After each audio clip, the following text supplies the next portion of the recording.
नमस्कार P3 भारत में एक बार फिर आप सबका स्वागत है। दोस्तों, राजनीति के खेल में कब क्या नया दिखने लगे और जो इस समय प्रेजेंट में दिख रहा है वो आने वाले 24 घंटे में कैसे परिवर्तित हो जाए, ऐसा किसी को अनुमान नहीं होता है।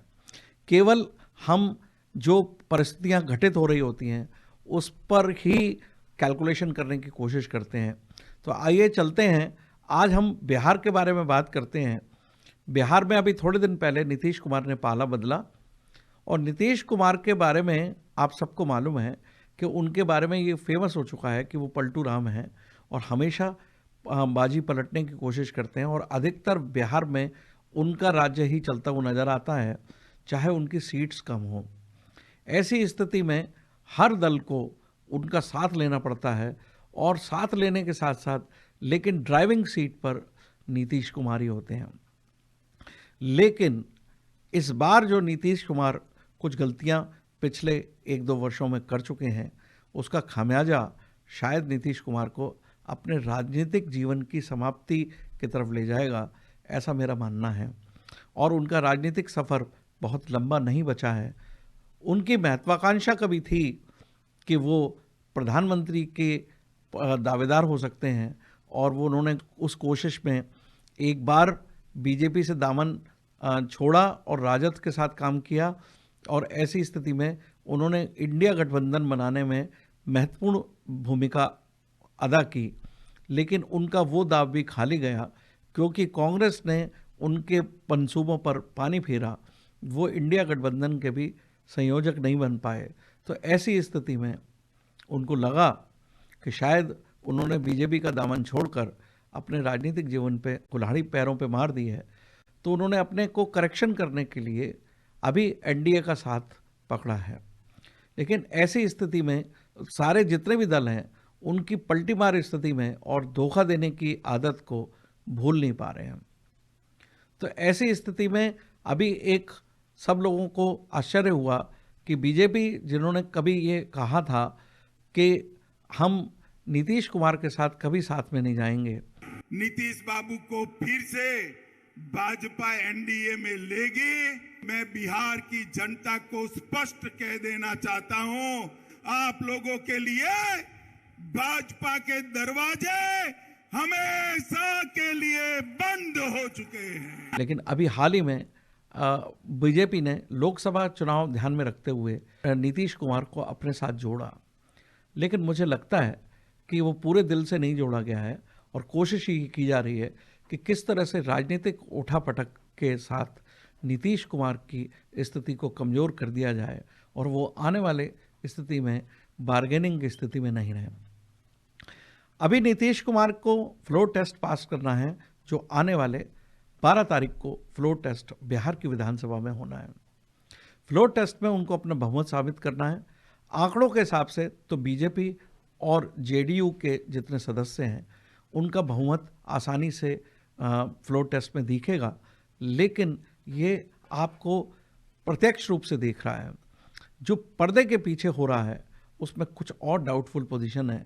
और मुझे ऐसा लगता है कि आने वाले समय में बिहार में राष्ट्रपति शासन लागू हो सकता है, क्योंकि जेडीयू के कुछ व्यक्ति आरजेडी के संपर्क में हैं और आरजेडी के कुछ व्यक्ति जेडीयू के संपर्क में हैं। दोनों दल एक दूसरे को तोड़ने की कोशिश कर रहे हैं। ऐसी स्थिति में कांग्रेस की भी स्थिति बहुत कोई ज़्यादा अच्छी नज़र नहीं आती है। तो मुझे ऐसा अनुमान लगता है कहीं ऐसा ना हो जाए कि फ्लोर टेस्ट में बहुमत में जेडीयू के कुछ सदस्य जेडीयू नीतीश के साथ ना दें। और ऐसी स्थिति में आपको याद दिलाना चाहूँगा कि उन्होंने लल्लन सिंह के साथ भी कुछ इस तरह का किया कि वो आरजेडी में जाने की तैयारी कर रहे थे। तो क्या ऐसी स्थिति में जेडीयू एकजुट बना रह जाएगा सोमवार को? ऐसा मुझे लगता नहीं है। और ऐसी स्थिति को भांपने के लिए शायद बीजेपी अपना काम अंदर खाने कर रही है। बीजेपी की दोनों स्थिति में बेनिफिट होगा। यदि नीतीश कुमार अपना बहुमत साबित करने में सफल नहीं हुए और फ्लोर टेस्ट में फेलियर हो गए, और ऐसी स्थिति में विपक्ष तो सरकार नहीं बना सकता। ऐसी सारी स्थितियां इस तरह से स्पष्ट कर दिए जाएं कि ना नीतीश कुमार अपना बहुमत साबित कर पाएँ और ना ही आने वाले समय पर आरजेडी बहुमत का अपना दावा ठोक सके। ऐसी स्थिति में दोनों दलों को तोड़ने की कोशिश की जा सकती है। इससे बीजेपी का बहुत बड़ा फायदा ये होगा कि आने वाले समय पे 12 तारीख के बाद बिहार में राष्ट्रपति शासन लागू हो सकता है और राष्ट्रपति शासन लागू होने के बाद बीजेपी बहुत मजबूत तरीके से बिहार में चुनाव लड़ सकती है और जेडीयू के जो प्रमुख हैं नीतीश कुमार, उनकी बार्गेनिंग कैपेसिटी बहुत कमज़ोर कर सकती है।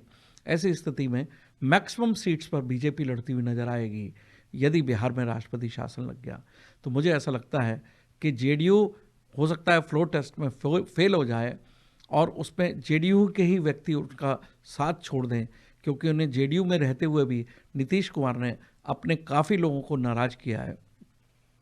अभी हाल ही में आज की घटना है कि नीतीश बाबू अपने एक विधायक, अपने एक मंत्री के बुलावे पर वहाँ पर उनके भोज में गए थे, लेकिन 5 मिनट के अंदर वापस आ गए और उस मंत्री से क्या नाराज़गी थी और वहाँ पर जेडीयू के 9 विधायक एब्सेंट थे।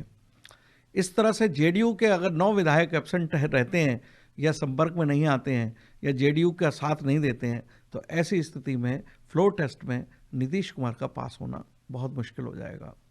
ऐसी स्थिति कमोवेश आरजेडी की है। कुछ आरजेडी के लोग आरजेडी का साथ नहीं देंगे, तो इस स्थिति में विपक्ष भी छितरता हुआ नजर आएगा और जब इस तरह की स्थिति होगी तो बिहार में राष्ट्रपति शासन देखा जा सकता है आने वाले समय में। फिर उसका चुनाव लोकसभा के चुनाव के साथ कराया जा सकता है, जिसमें बीजेपी को विशेषकर फायदा होगा। बीजेपी नीतीश कुमार को काफ़ी कुछ बार्गेनिंग पोजीशन से नीचे ला चुकी होगी और नीतीश कुमार का राजनीतिक सफ़र कहीं विराम लेता हुआ नजर आ रहा होगा। ऐसी स्थिति में बिहार में बीजेपी एक अपर साइड में होगी और मेन लीड रोल में होगी और लोकसभा के चुनाव में भी उनको सीट्स का फायदा होगा और विधानसभा चुनाव भी में बीजेपी फिर नए सिरे से बिहार में अपने को स्थापित करती नजर आएगी। तो ऐसा मेरा मानना है कि बहुमत के आसार, काफ़ी कुछ कांटेदार संघर्ष होने जा रहा है और आसान नहीं है। आंकड़ों के हिसाब से जो आसान दिख रहा है, नीतीश कुमार को बहुमत साबित करना 12 फरवरी को नीतीश कुमार को बहुमत साबित करना शायद मुश्किल हो जाएगा और ऐसी स्थिति में राष्ट्रपति शासन के अलावा कोई विकल्प नहीं बचेगा और वो बीजेपी के लिए एक सोने में सुहागा होगा, ऐसा मुझे लगता है। आइए देखते हैं 12 तारीख को बिहार में राजनीति क्या करवट लेती है। धन्यवाद।